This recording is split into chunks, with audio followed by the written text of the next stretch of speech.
We continue our study of Luke. We are in Luke 15. And now we're entering into a section of the book of Luke where we're going to see the absolute mastery of Jesus in his teaching. Jesus has rightly been called the master teacher. And it would do us all good if we were to go into the Gospels and simply focus our attention upon the teaching aspects of Jesus. I used to teach a class when I was over at Amridge, focusing in part upon Jesus' teaching ability, miracles and parables of Jesus.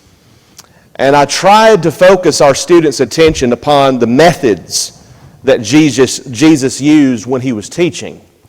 And it's just unbelievable to examine what Jesus said and did in light of that. And so as we're looking through chapters 15 and 16 in particular, I want you to really take notice of how Jesus paints a picture. Jesus wasn't some dry lecturer, similar to what you hear Ben Stein, who, he would say, Bueller, anyone, very dry, monotone. Jesus wasn't like that. Jesus was an individual who was engaging. He engaged people with his personality, obviously, but most importantly, he engaged people with what he taught. Not for nothing did the soldiers come back to the Pharisees and said, "Never man spake like this man." Never man spake like this man. That is a great testimony to the teaching ability of Jesus. And so keep that in mind as we're going through these parables. Luke 15 begins, "Now all the tax collectors and the sinners were coming near him to listen to him. Both the Pharisees and the scribes began to grumble." Have you ever noticed how often the Old and the New Testament mentions either murmuring or grumbling in a negative way? Have you ever noticed how much the Lord hates it? He hates grumbling. He hates murmuring. What was the first thing the Israelites did when they got to the Red Sea? When they were at the banks of the Red Sea, the Lord had led them there. Moses, of course, his leadership, but the pillar of cloud by day, pillar of fire by night. They're right there at the banks of the Red Sea, and do they rejoice because they're about to go over it? No, they're murmuring. They're murmuring. And then when they sent out the 12 spies into the land, and the spies come back, and 2 spies, Joshua and Caleb, say, "We can go into this land, take it. It's ours for the taking." Then the 10 spies began to say, "Oh, we're like grasshoppers in their sight. There's giants in the land." Did the people reject the 10 spies and say, "Joshua and Caleb are the right ones"? No, they began to throw up their hands. "Oh, we can't do it. Oh, woe is us." Murmuring, grumbling, complaining. That's what the Pharisees were good at. That at least the ones that were opposing Jesus. "This man receives sinners and eats with them." My. He actually has something to do with those that need to hear the truth. Now, please note that Jesus did not consort with the sins of those who were in sin. That's a very big distinction. Jesus did not participate in their sins.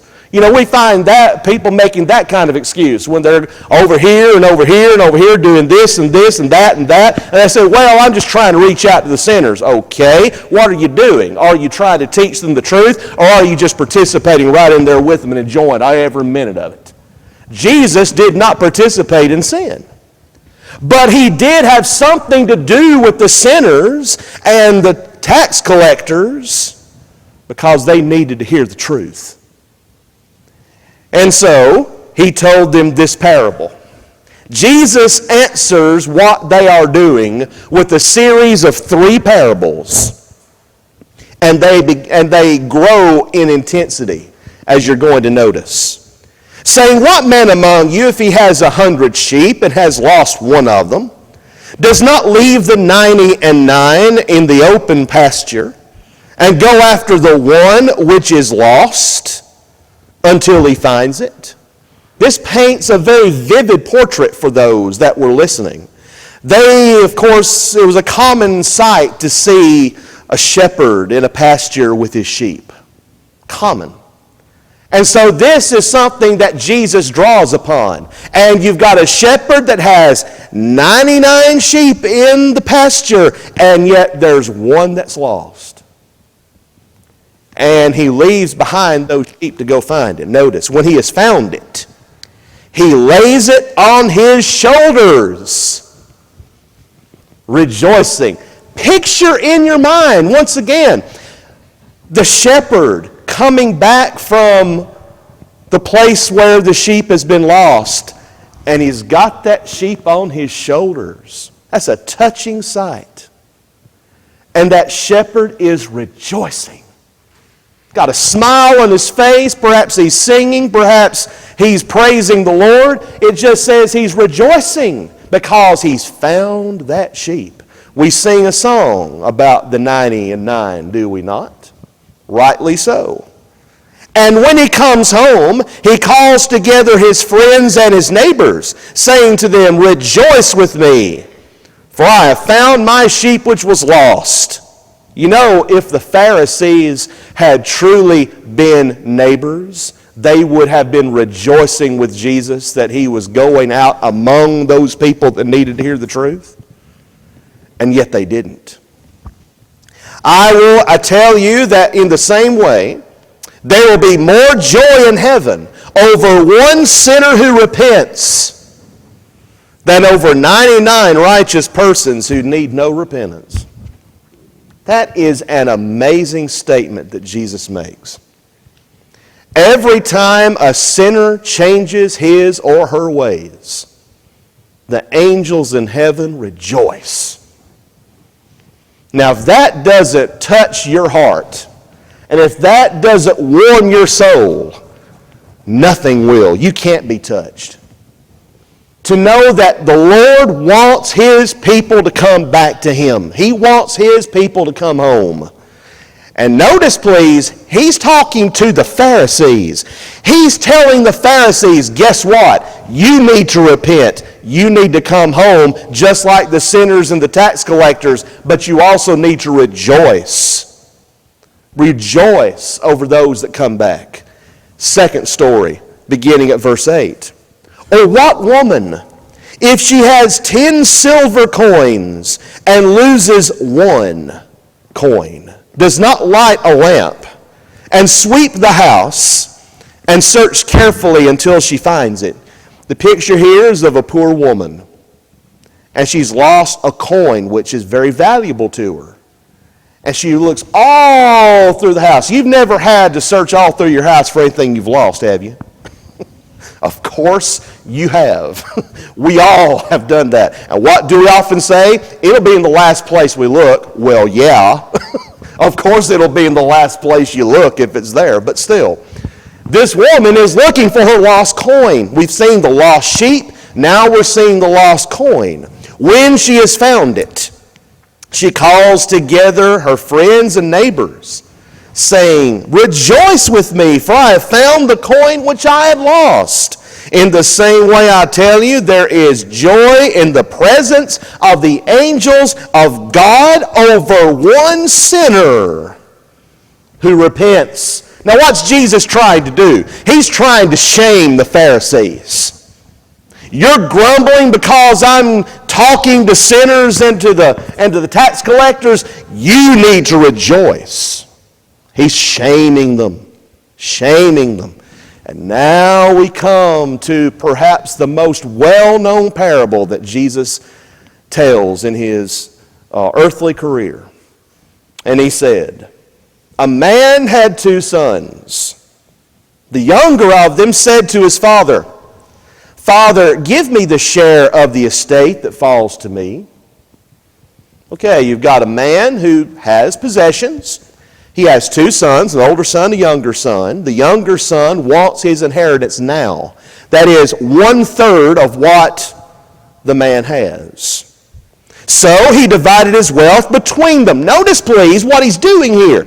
He doesn't just give the inheritance to that younger boy. No. He gives money to that older son too. He doesn't say you can have this, but you can't have that. No, he gives their shares. Both of them. That's very important to note as we go into this story. And not many days later, the younger son gathered everything together and went on a journey into a distant country. And there he squandered his estate with loose living. King James says riotous living.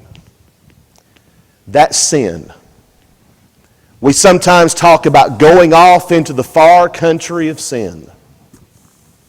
How many times over the course of your life have you seen or known of brothers and sisters in Christ who started out right and then something happened and they went off into the far country? They departed. There are so many tragic stories I can think of in just my short life that I've witnessed and known about. And I'm sure elders and preachers who have been in the church for any length of time can tell the same kinds of stories. The far country of sin.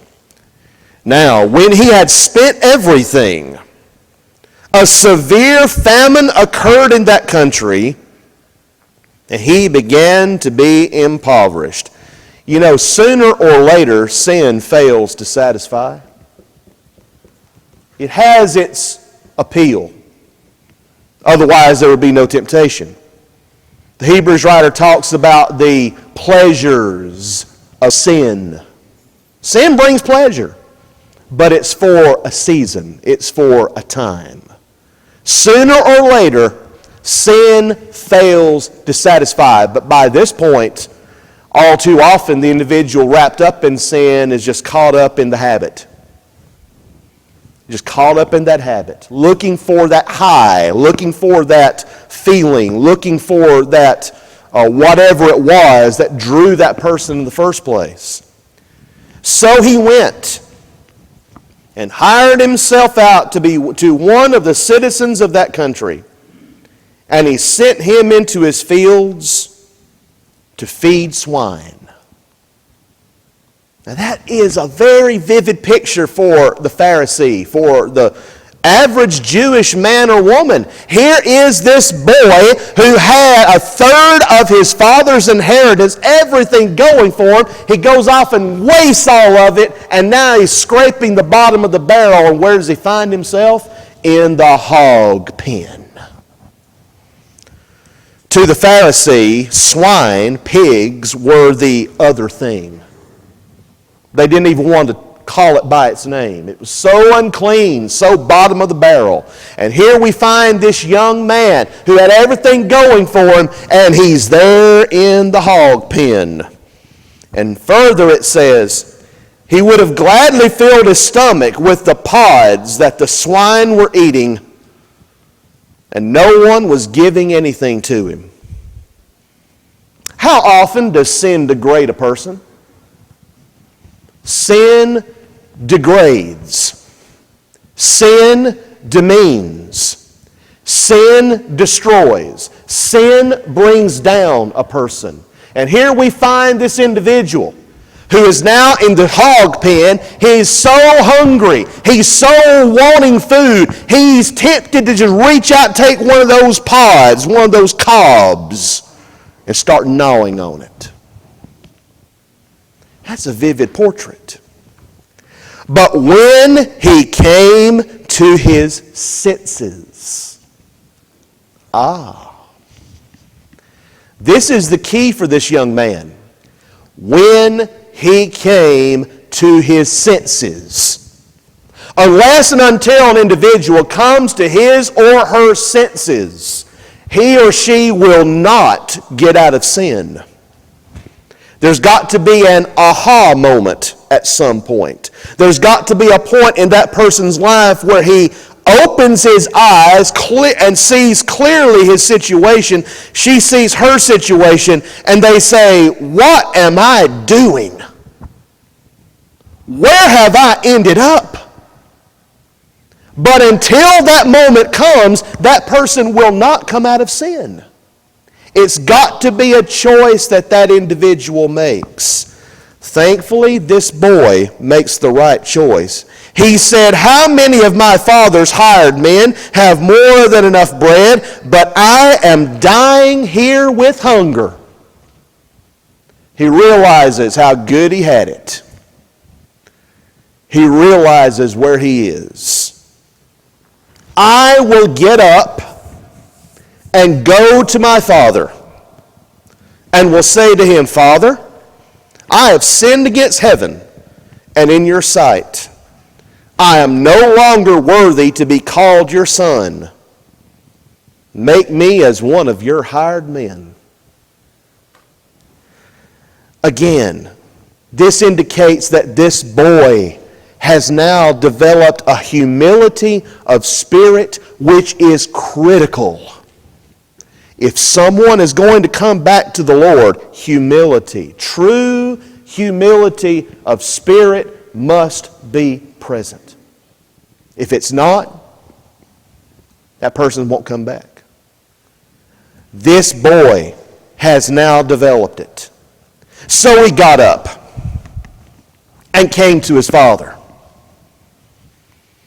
Jesus doesn't elaborate on how long it took this boy to go back home, but you can see him getting up in that swine pen, maybe trying to brush off all the excess mud and gunk on him, and he goes out of that swine pen and he just starts walking.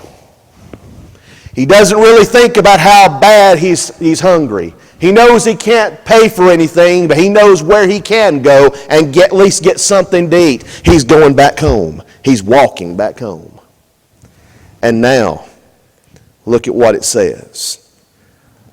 But while he was still a long way off, his father saw him.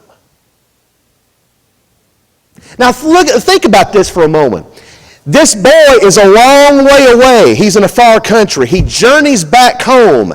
And while he's a long way off, we're not told how far. Jesus doesn't elaborate. He just says when he's a long way off, his father saw him.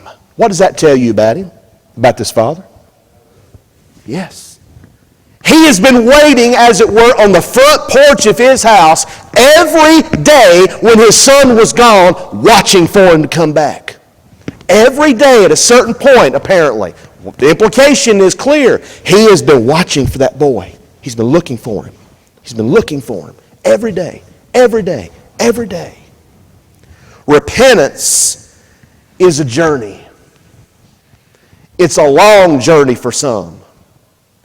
But think about this father anxiously waiting for that boy. He's coming home. I know he's coming home. He's got to come home. And then he sees him. And what does it say?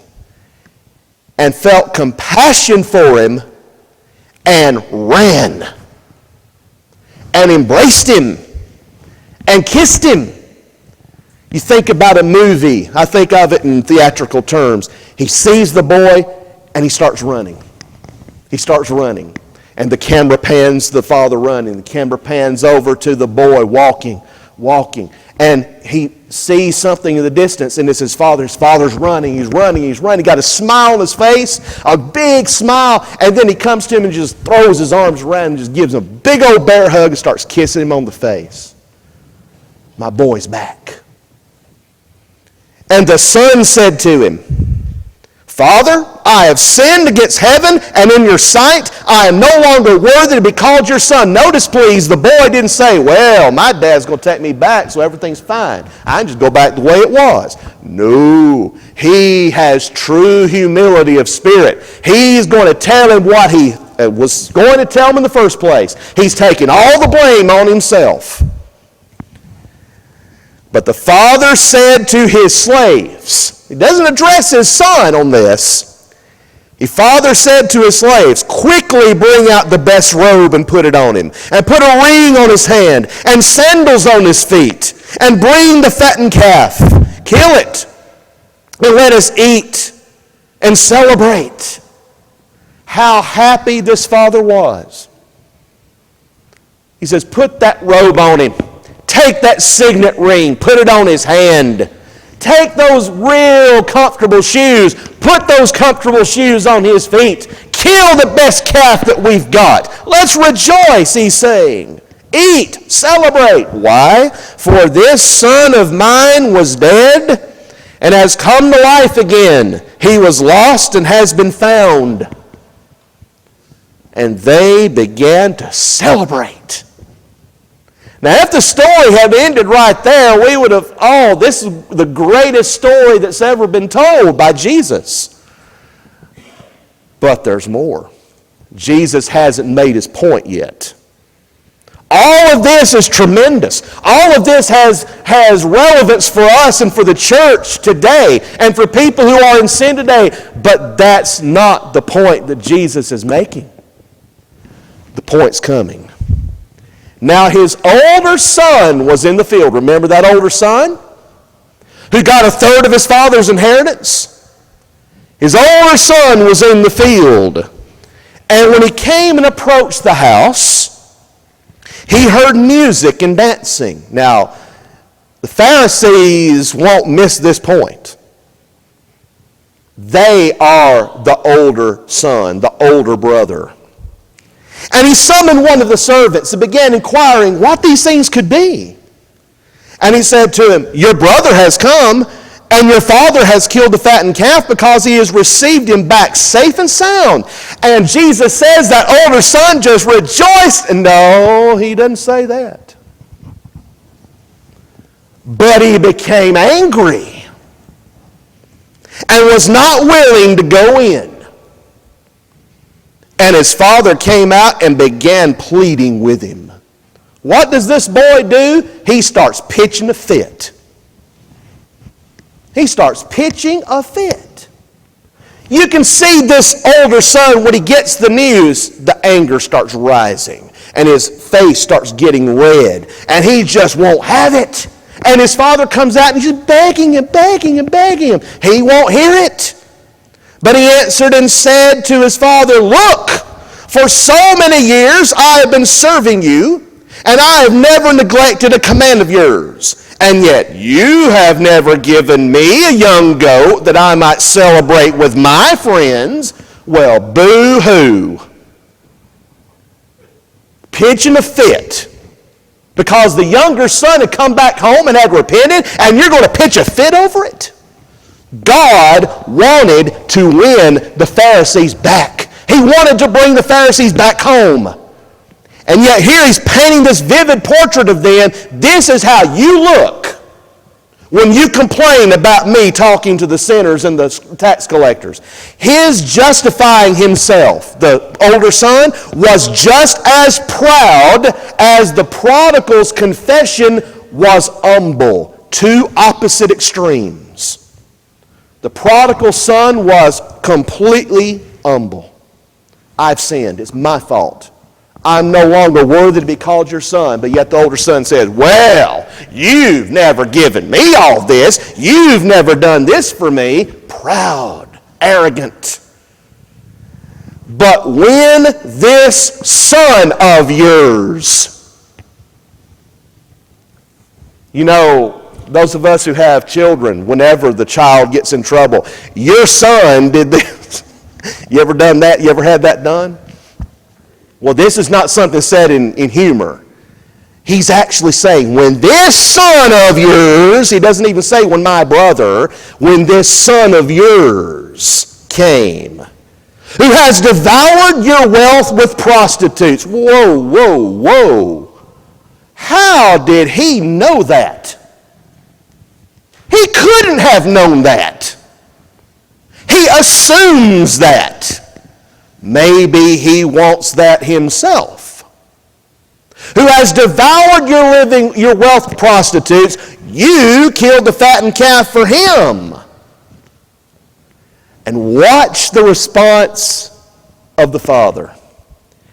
And he said to him, son, you have always been with me, and all that is mine is yours. He's already demonstrated that. Remember the first of the story. He already gave him a third of the inheritance, just as much as he gave the younger son.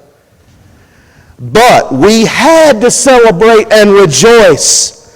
For this brother of yours, notice that, He says, this son of yours. The older brother says, this son of yours. The father says, this brother of yours was dead and has begun to live, and was lost and has been found. Wow. Do you think the Pharisees missed that point? No way. Normally, Jesus couched parables, as he had already said, so that those who were willing to hear would hear it, and those who were not willing to hear wouldn't. Well, he paints this picture so vividly, you'd have to have help to misunderstand it. And I think the Pharisees absolutely knew and understood truly what he was saying. The older brother fit them so well. And God and Christ wanted his prodigals to come back home. He wanted all of his family back home.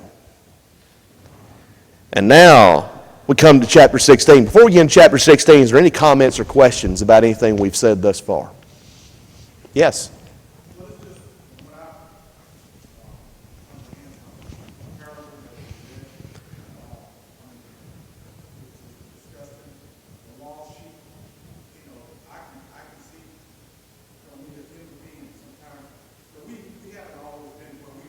Right.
Right.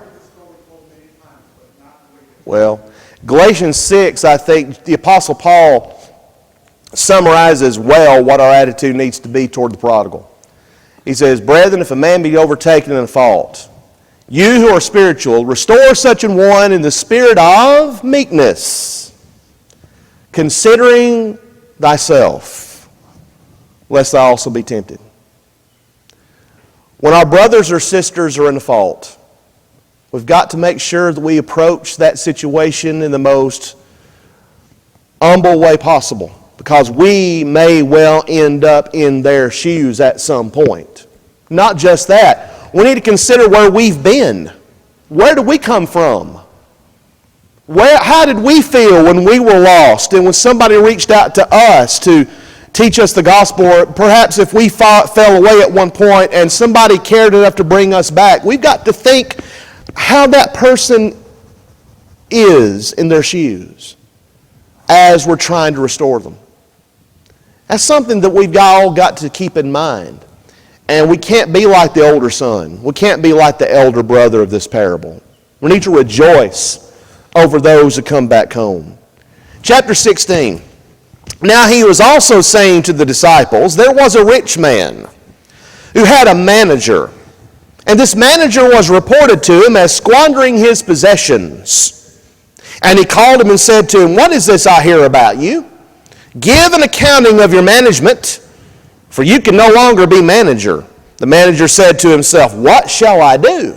Since my master is taking the management away from me, I am not strong enough to dig, I am ashamed to beg." Notice that. He's not strong enough to dig. He's ashamed to beg, but he's not ashamed to steal.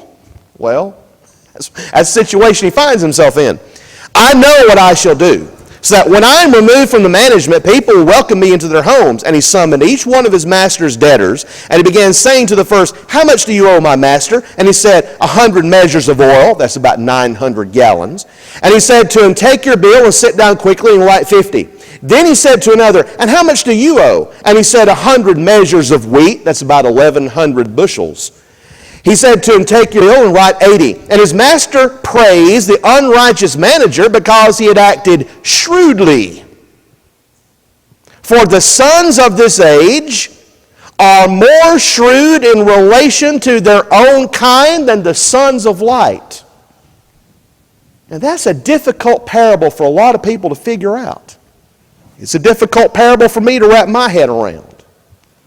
What is he saying? Well, verse 9 gives us an insight of what Jesus' point is. And I say to you, make friends for yourselves by means of the wealth of unrighteousness, so that when it falls or fails, they will receive you into the eternal dwellings. What's he telling us?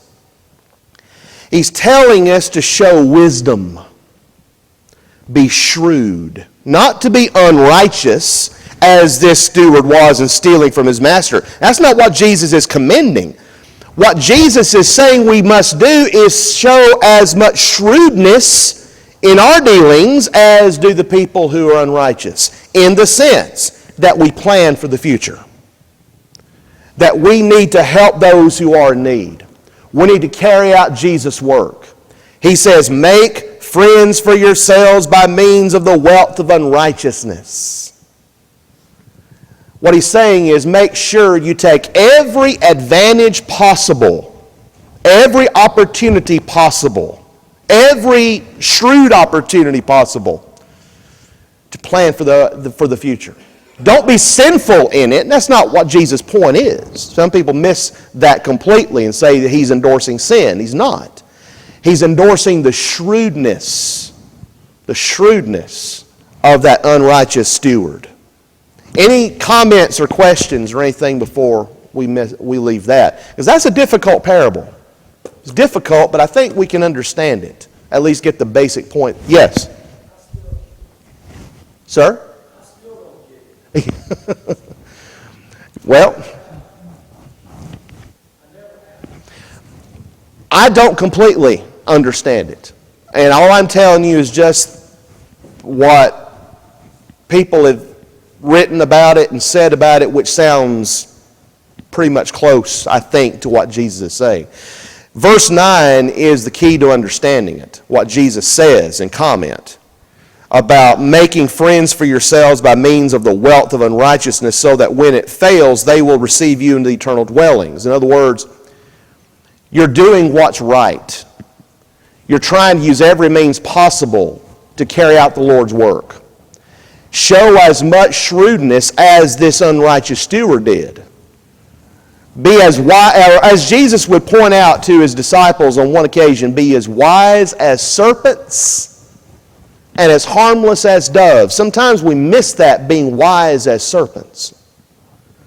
You've got to try to think 2 steps ahead of the situation sometimes. And I believe that's what Jesus likely is trying to get across to us. So what trips us up is we see what that unrighteous steward did. And he's called an unrighteous steward, an unrighteous manager. And that's sometimes what is the big roadblock into fully understanding it. And I will say that's a pretty big roadblock, because Jesus describes him like that. But if we understand that Jesus never endorses sin, he never endorses unrighteousness, and see his point here, I think possibly we can glean what he's trying to tell us. That's just my thoughts. Anybody has some better thoughts than that, welcome.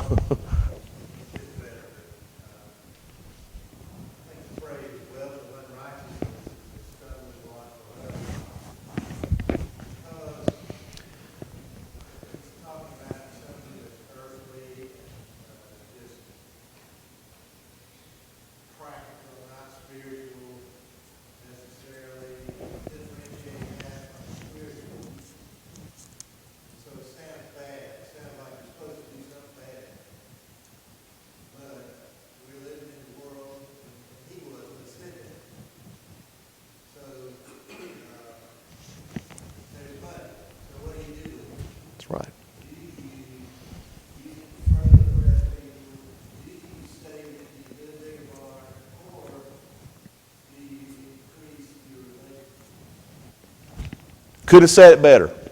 Couldn't have said it better right there. What do you do with your money? And we live in a day and time where money itself is looked at as evil. The Lord didn't say, or the apostle didn't say, money is the root of all evil. No, no, no. He said the love of money is the root of all evil. Sometimes when we think about money, that song starts playing in our head. You remember Money, Money, Money, Money? You remember that song? You know, the guitar starts playing in our heads. We hear the money. In other words, it's an unrighteous thing. It's an evil thing. You know, some dire thing. That's not what Jesus is saying. He says, make friends to yourselves of this. Yes, sir. Another thing here, too, when you start thinking this, make friends of those who are not Christians. Yes. And deal with them with high morals. Right. When things start going wrong, what do? They come back to the moral people for help and advice and guidance.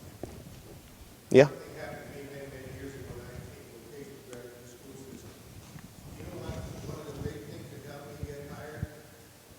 Well, you're a member of the Church of Christ, aren't you? I know I can trust you. The way you live will come across to folks. It's not a self-righteous thing. It's not something you're vaunting yourself. It's just the way that you live is different. It's just different from everybody else. You know, high school students have a lot, especially in the public school system, have so many difficulties and so many obstacles in front of them. And sometimes, a lot of times, they're tempted to go right along with them. I'm thankful that my dad emphasized to me when I started high school, son, live right, do right. Because on down the road, after you're long gone from high school, many years later, those same people who were saying all those things, doing all those things, are going to end up in a bad way, and they're going to look back and see you and see what you did and what you said and look at you now and say, you know what? That person lived for the Lord. And that one simple piece of advice to me got me through some things in high school that were difficult.